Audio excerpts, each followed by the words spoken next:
Nagtapos kahapon ang monitoring ng Department of Health o DOH-12 sa fireworks-related injury sa Soc-Sargen na may 120 na mga sugatan. Ito ayon pa sa DOH-12 na pinamumunuan ni Regional Director Aristides Concepcion Tan ay 100% na mas mataas kumpara sa 100 na mga kaso noong December 21, 2024 hanggang January 6, 2025. Ayon pa sa DOH, 79 sa mga sugatan ay pawang nagtamo ng minor injury o walang amputation. 25 ang tinamaan sa mata at nananatiling isa ang nawala ng pandinig. 103 sa mga biktima ay mga lalaki at 17 naman ang mga babae. South Cotabato pa rin ang may pinakamaraming FWRI cases na umabot sa 53, sumunod ang North Cotabato na may 34, General Santos City na may 14, Sarangani na may 10 at Sultan Kudarat na may 9.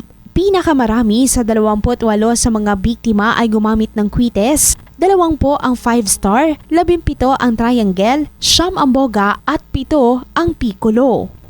Grace Toreta, NDBC, Bida Balita.